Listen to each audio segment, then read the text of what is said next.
Brought to you by Biz Analyst by खाता book. नमस्कार, आप देख रहे हैं बेस तक। मैं हूं रजत देवगन। एक और दिन भारी उठापटक के नाम, और आज जब शुरुआत हुई तो काफी कांपते कांपते हुई। वो इसलिए क्योंकि पिछले सत्र की यूएस मार्केट्स की क्लोजिंग थी बहुत कमजोर, और डर ये था कहीं भारतीय बाजार भी आज गोता ना लगा दें, और ये डर सही भी साबित हुआ। शुरुआती एक घंटे में ही लग गए झटके।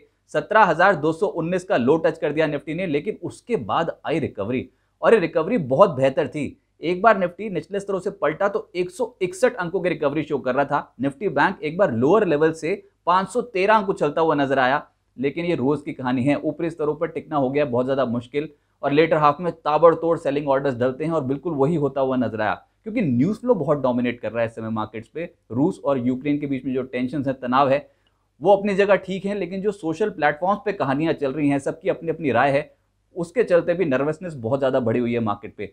एक और बड़ी खबर थी कि व्लादिमीर पुतिन मिलिट्री बैलिस्टिक और क्रूज मिसाइल्स का जो ड्रिल ऑपरेशन होने वाला है कल, उसकी निगरानी खुद करेंगे, और ये एक बड़ी खबर थी मार्केट के लिए। ऊपरी स्तरों पर हो गई मुनाफा वसूली। अल्टीमेटली 17,380 का हाई तो छू लिया, लेकिन आज की जो क्लोजिंग है वो 17,276 की हुई है। 28 अंक गिर के निफ्टी बैंक 67 अंक मजबूत होता हुआ नजर आया। सेंसेक्स में 59 अंकों की गिरावट आज के सत्र में क्लोजिंग बेसिस पे आपको दिखाई देगी, लेकिन डैमेज है। सेंटीमेंट इस समय इतना कन्विक्शन वाला है नहीं। एडवांस डिक्लाइन 17 शेयर्स निफ्टी के चढ़े, 32 टूटे। ब्रॉडर मार्केट्स में एनएससी में 70% शेयर्स आज के सत्र में घटे हैं, और फ्यूचर्स में 77% शेयर्स जो हैं वो आज दबाव में रहे। निफ्टी गेनर्स में आज आप पहले पायदान पे पाएंगे कोल इंडिया, सरप्राइज 2.5% ऊपर। शुरुआती सत्र से ही इसमें तेजी की पोजीशंस बन रही थी। एसबीआई लाइफ, एलआईसी के आईपीओ से पहले लाइफ इंश्योरेंस कंपनियों में ट्रैक्शन बना है। एसबीआई लाइफ लगभग 0.25% उछलता हुआ नजर आया। बजाज ऑटो, एचडीएफसी, एलएनटी जैसे स्टॉक्स आज मजबूती शो कर रहे थे। निफ्टी लूजर्स में पाएंगे आप आज ओएनजीसी को, डिविस लैब्स, सिप्ला, अल्ट्राटेक और एमएनएम 1.5% से 2% कमजोर होते हुए नजर आए। सेक्टर स्पेसिफिक जो सबसे बड़ा डेंट पड़ा आज, वो था सीमेंट पे, क्योंकि अंबुजा सीमेंट के जो नतीजे आए उसमें मुनाफा हो गया आधा, और उसका असर देखने को मिला तमाम सीमेंट स्टॉक्स पे। अंबुजा खुद लगभग 6% टूट गया। इसके अलावा दालमिया भारत लगभग 3.5% नीचे। जेके सीमेंट, रैमको सीमेंट जैसे स्टॉक्स 2.5% से 3.25% कमजोर। अल्ट्राटेक, एसीसी, श्री सीमेंट कमजोरी के साथ हो रहा था आज कामकाज। रियल्टी स्टॉक्स यहाँ पर शोभा 4% नीचे। Godrej properties, IB real estate 2% से 2.5% नीचे। सनटेक, डीएलएफ जैसे स्टॉक्स में आज दबाव देखने को मिला, 0.25% की कमजोरी। ऑयल एंड गैस शेयर्स जिसमें अदानी टोटल आज रिवर्स गियर में था, लगभग 0.3% नीचे। ओएनजीसी 2% टूटा। पेट्रोनेट, एमआरपीएल, एमजीएल और एचपीसीएल जैसे स्टॉक्स लगभग 1.25% से 2% के आसपास का दबाव झेल रहे थे। फार्मा स्टॉक्स का दिन बिल्कुल नहीं था। प्रतिशत के लिहाज से देखेंगे तो आज इन स्टॉक्स पे डेंट बहुत ज्यादा देखने को मिला है। ग्लैंड फार्मा लगभग 0.5% नीचे। एबॉट इंडिया 0.3% नीचे। Aurobindo, Alembic pharma, strides pharma जैसे स्टॉक्स में 2.25% से 2.5% की कमजोरी देखने को मिली। डिविस लैब्स, सिप्ला, कैडिला 2% कमजोर होते हुए नजर आए। सरकारी खेमा भी आज डिसअपॉइंट कर रहा था, जिसको लीड कर रहा था ओएनजीसी 2% नीचे। NMDC, NALCO, BHEL, HAL, HPCL, oil India, चारों तरफ बिकवाली देखने को मिल रही थी। IT stocks, mid cap IT में दबाव ज्यादा देखने को मिला आज, जिसमें फर्स्टसो सॉल्यूशंस 4% टूटा। बिरला सॉफ्ट 3% नीचे। इन्फो एज, कोफोर्ज, माइंडट्री, एलएनटी, इन्फोटेक जैसे स्टॉक्स 1% से 2.5% नीचे, और दिग्गज कंपनी इन्फोसिस यहाँ पर भी 1% का दबाव देखने को मिला, और टेक महिंद्रा 1% टूटता हुआ नजर आया। अच्छा, आईटी लोअर लेवल से कुछ सुधरने के संकेत दे रहा था दिन के दौरान, जैसे कि एचसीएल टेक्नोलॉजीज में ट्रैक्शन अच्छा देखने को मिल रहा था, लेकिन ऊपरी स्तरों पर ये स्टॉक्स टिक नहीं पाए आज के सत्र में।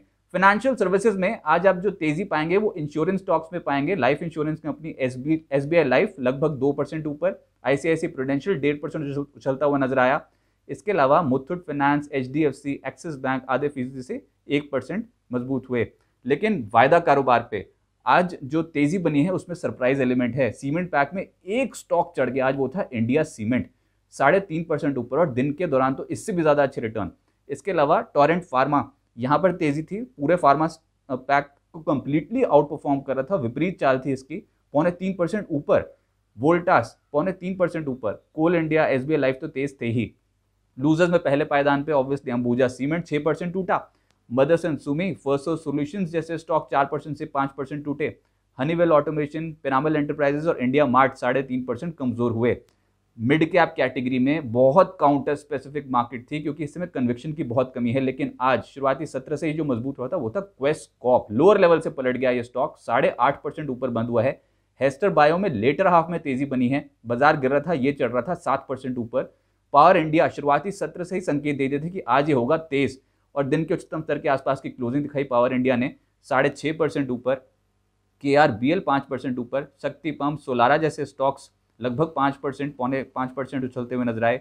एलगी इक्विपमेंट, रत्नामनी और साथ साथ मॉयल जैसे स्टॉक्स में 4.25% से 4.5% के रिटर्न मिले। लेकिन लूजर्स की सूची भी है जिसमें Unichem lab, JTEKT India, Dilip Buildcon 5% कमजोर होते हुए नजर आए। ग्लैंड फार्मा, शिल्पा मेडिकेयर का तो हाल था खराब, 4% से 5% नीचे। इंडो काउंट और BEML जैसे स्टॉक्स भी फिसलते हुए नजर आए।